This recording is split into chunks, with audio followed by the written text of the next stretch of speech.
Premier League predictions. City or Liverpool? It's the final countdown.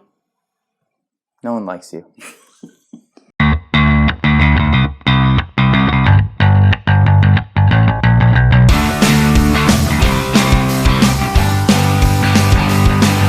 Right, welcome back to Very Biased Opinions. We are back with the final 10 places of the Premier League. Final countdown. I'm not making the joke. I won't do anyway. Right. What about Danger Zone? Danger Zone. Tell you who's in the danger zone. 10th place is in the danger zone. Oh yeah, really? That's West Ham. What a tenuous link. At best. Anyway, right, we got West Ham in 10th place. Manuel Pellegrini, the vampire himself, managing this side. They ended 10th last season, and we've been really original this year. We've gone in 10th place as well. They spent around $70 million in the transfer window. I don't think they're done yet. The owners seem to have finally accepted they are one of the 20th richest clubs on earth, and they're going to spend money like they are, and that's really important. That's what gets you up the table. You're a London-based club. Spend the money. Pellegrini is continuing to mold the team the way he wants, and they're one of the richest clubs in the world, so hopefully it'll work out. Arnautovic is gone, probably for the best. He was a bit cancerous, especially by the end of the season, and he's about 30. He's 30 years old. How much more does he have left? So all that's left to say is, will the Vampire suck the league dry? Probably not, but he'll wet his fangs in the opposition. 10th place, West Ham. In 9th place, Wolves. Espirito is alive in Wolverhampton, my children. I believe Espirito means spirit, so the spirit is alive in Wolverhampton. Nuno Espirito Santo and his Portuguese revolution were a godsend to the Premier League. They made it, as a United fan, actually exciting to watch a football match last year. Ended in 7th last year. They got a tough time coming. I think they're in Europe this year. That always tends to mess with teams a little bit. It's an interesting one, isn't it? Because they have got a lot of experienced European players, though. So they do. You wonder how it will affect them. They've just signed someone else today, I think, for about $27 million. I haven't been able to get all the details in. What a great manager. What a great team. A breath of fresh air of the league. They play really good attacking football. They're good at the back. And they're really lucky to be blessed with a bunch of Portuguese internationals. Don't do a Burnley, though. Get through into the Europa League. Or just don't be in 20th for half the season. That would also be nice. Last season was a dream. Portugal United ended in top 7. This season, they've just got to hopefully maintain and maybe improve a little bit. Only one real player in, except for the new guys coming today, which I haven't checked. But rumor has it that the only Portugueseman left not in the Premier League, Ronaldo, might want to join. Who knows if that's true? Anyway, me as well. Wolves in 9th. In 8th place, we've got Everton. That's another club that are going to finish exactly where they finished last season. 5th place to 11th place. That's kind of where Everton are, isn't it? At their very best, they finish 5th. At probably their worst, they finish 11th. Is that all right for you, Everton fans? You're not a bit bored by that? It seems to be very kind of seems to be the same thing every time. Is there anything you think you can do to improve that? Any investment? The new stadium going to help at all? What's his name's always exciting, isn't he? Pickford. Pickford's good. He's always entertaining. Well, I've got a real question for you. Idrissa Gueye or whatever is left. £30 million. He's gone to PSG. Is this going to affect them? Well, that's a huge one, isn't it? Is Fabian Delph a replacement? That's the hole that's kind of like, is Fabian Delph still going to be the player that's going to do that, to fill that void? They still got Schneiderlin. Is he still the player he was? I don't think he is. Is Sigurdsson still the player he was? He turns it on and fits and starts. I like Richarlison. They've still got young upstart Theo Walcott. And I like Calvert-Lewin. So, I've just not a lot really to talk about. I'm just going to do what they did last season. 8th place. Enjoy it. Enjoy the boredom. Yeah. But from a boring side, we go for a side that's got exciting times on the horizon. In 7th place, we've got Leicester City. Now managed by Brendan Rodgers, who come in and really was resurgent when he came into Leicester City. But let's be fair, anybody would have breathed life into it after Claude Puel did his best to suck the life out of this whole club. Although he did deal with a lot of the tragedy they had last season really well. So can't be too bad against him, but Claude Puel. So, much like with Ole Gunnar Solskjaer, was this resurgence down to Brendan Rodgers' ability as a manager, or was it down to the players just finally feeling that they can play football again for the first time in ages? We will find out about that this season. They seem to be playing a lot more like the style that won them the league. Signing Tielemans is a huge coup for them, along with Perez from Newcastle. Maguire does look set to leave, but I think they'll be all right without him. I don't know if he will. I honestly don't know if he will. The latest. I mean, it seems to be... Every day is a different story, isn't it? I'm going to say that I think he will leave. He's a good player, but I don't think he's irreplaceable. Friend of the channel, James Maddison, can't wait to see him again playing. I'd love him to see become an England regular. He really needs to improve a great his player. consistency. But this is a big test for Brendan Rodgers. It's a big club for him to come to after Celtic. If he fails here, there'll be a lot of people saying that he just can't cut it in the Premier League. If he's successful, he could be the Leicester manager for any number of years. I think it's going to be a good first season. 7th place. In 6th place is a raging dumpster flyer coming right at your screens. It's Arsenal Hold on to your hats, Football folks. Club. My God, Oh my. what a painful club to watch. Shit. The only thing more painful than this is watching Man United with freaking Tony Pulis in charge, and thank God that's never happened. What a shit show. Aubameyang will be returning with his 31 poacher goals. Strike Parker Lacazette will return with his 19. New signing Pepe seems to be coming in. We all do love a structured payment system that seems like 80 million over the next 342 years. Yes, that's £1 a day.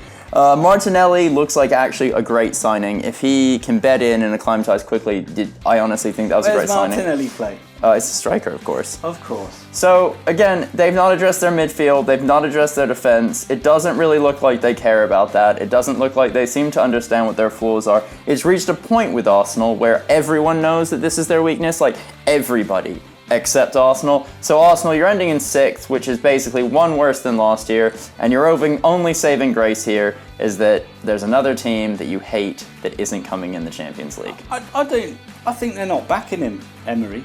They might. They're helping him out. No, I mean, like, but he must sign know a that sign a defender. I mean, you don't need bloody strike. You don't need Zaha, and you don't need these other strikers. No. As good as they will probably be.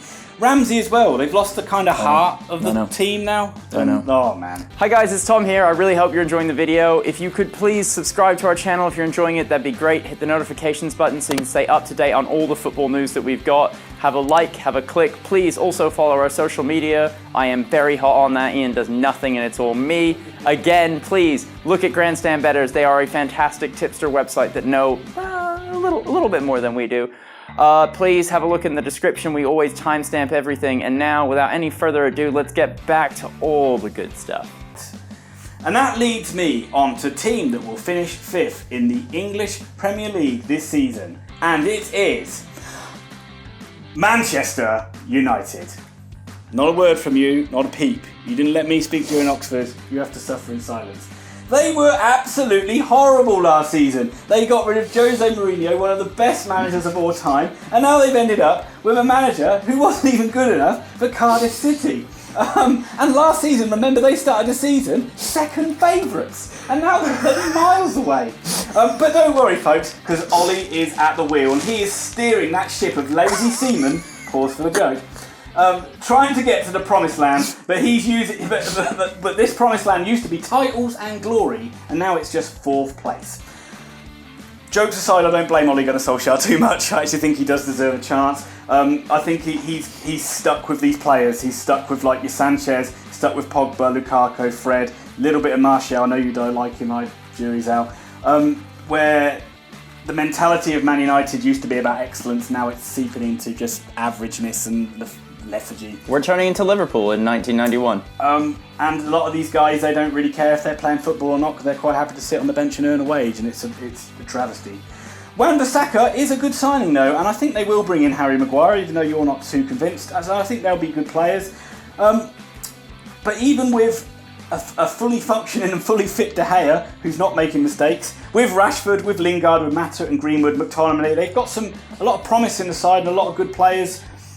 I've got them finishing one better than they did last season, but not even close to the top. Not even in terms of points, I think they'll be miles away. And don't even get me started on where they'll finish as opposed to the teams that will win the league. Miles away from Man United. And now we enter the hallowed ground. It's Champions League football, children. And in the 4th place is Chelsea. Last season they were 3rd, this season they're going to be 4th, but they're still going to qualify for the Champions League. Manager is Chelsea legend Frank Lampard. Weirdly, last season felt like a failure for them because everybody just didn't like Sarri from like the Christmas point onwards. Got them to a League Cup final, thrashed Arsenal in the Europa League final, ended up finishing 3rd. But that's not a very good season. He's gone now, so you've got Lampard. Transfer embargo looks like it's going to hamper the club, but they still managed to sign a player in that embargo. I think they only signed him because they had to bring in a body. But how were they allowed? Because he was already on loan, so it wasn't a new... Weirdly though, the embargo is probably a good thing for them. They've got an embarrassment of riches in terms of the loan players that have been out to other players. I mean, just seriously, it's easy to forget and get complacent with Chelsea, but look at the quality in their squad. I mean, I'm looking at the team sheet. They got Azpilicueta, they got like Jorginho, they got players like Danny Drinkwater that never gets in. Kante, you forget about him, he's still there. You've got players obviously like Giroud, you've got players like Pedro, Willian, Batshuayi, Pulisic. It's an embarrassment of riches. Don't even get me started on like Loftus-Cheek, Mason Mount, and Hudson-Odoi. It's a top 4 squad, and I think also as well, for the first time in a long time, you've got a Chelsea manager that might actually be given a bit of time and who's going to actually use the young players as well. I think it could be some good times for Chelsea. I think that the time thing is a relative statement. He's got 7.5 minutes. In third place is the Champions League finalists. No, not Liverpool. Tottenham Hotspur. No, they didn't make it to a Champions League final, did they? They did. Oh my God. And then they blew it in historic fashion. Surely they must have tried. Most of the bands returning, Kane, Ali, et al. They finally spent some money this summer, which means that last season's 4th place finish will hopefully be in the rear window as they take 3rd. Janssen and Trippier have left, which actually shouldn't hurt them too much. Trippier lost his place and was poor last season, and this is the sort of move that top teams need to make that teams like Spurs have been refusing to for multiple years. You have to churn, you have to burn, you have to bring in new players, and the fresh blood they're bringing in is going to reinvigorate this squad, hopefully. Get rid of 8 out of 10 and getting 9 out of 10. Well, that's what you got to do. Poch, Pep, and Klopp are clearly the talk of the league. It's comes to no one's surprise that these 3 managers are going to come 1, 2, 3 in some order. This season, the player to look out for is Son. He was absolutely marvelous last year when Kane was out, and if he can match with Kane and they can get 2 30-goal-a-year strikers, then they'll challenge the title. Odds on 3rd place, another year without a title in the white side of London. So now we move on to the top 2. And it's probably not surprising who we've got in the top 2 positions, but which way have we got them round? The team in 2nd place is Liverpool. We've had to go for Liverpool again. They were 2nd last season. They had an incredible year and did like a record point tally, only to lose out to a point to Manchester City. These 2 were miles away from the pack, still got Klopp in charge. People are desperately trying to find rifts in the side. People are definitely trying to talk about the fact they've not spent money. They don't really need to. Their squad is absolutely amazing. They won, obviously, as Tom said, they won the Champions League as well. Not only one of the best squads in the Premier League, one of the best squads in Europe. That front 3 is absolutely formidable. Will they be a bit jaded for coming back from the AFCON and Copa America tournament? They haven't played a lot of pre-season, so they might not start as hot as they did last season. I'd love to see Oxlade-Chamberlain get a full season under his belt. A horrible injury. I mean, from an England point of view, I'd love to see it. They haven't looked great in pre-season, including getting absolutely quite embarrassed by Napoli in their last game. But pre-season doesn't mean anything until people pretend it does mean something. You know what I mean? It doesn't mean absolutely anything at all. The only issue could be if key players get injured. You can say that about any club, though. But if Alisson gets injured or if Van Dijk gets injured, are the backup players that good? Probably not. But again, it's a toss of a coin between them and City, and we've just got them coming 2nd. So, for those of you that can do basic arithmetic, that is Man City. We've got win the league. Not Man United. Not Man United. Man United at least 35 points behind this Man City team. Very little honestly needs to be said. They've been the cream of the crop for quite literally 3 straight years now. 14 straight wins to win the season last year. Liverpool had it in hand. 8 points clear going into a match and capitulated. I was going to say that this is going to be their toughest year yet, but it's not. Last year was the toughest year for City. I think this year is actually going to be significantly easier for them. I'm not saying it's going to be a big difference at the top of the league, but they're head and shoulders better. The only thing you've got to worry about here is that they've only brought in one player, a Spanish midfielder called Rodri. He's come in from Atletico Madrid. I'll tell you one they don't need to bring anyone in, but at the same time, they lost company. You forget. Yes, they've lost company. It's going to be a big loss. But De Bruyne coming back and hopefully having a full season is huge for them. I remember last season you said the biggest thing for City is it's going to be hard for them to retain the league. Yeah. And now they've kind of got that out of the way. I think honestly, anyone looking past City is a Liverpool supporter. Liverpool supporters. We're not denigrating your team in any way. Excellent, you're a phenomenal side. But you watch this City team play and it just hurts my soul. In a good way. In a happy, fuzzy, painful way. And that's it. that's it, folks. That's your Premier League. Let us know what you Don't think. need to watch it. We've summed it all up for you. See you in 9 months.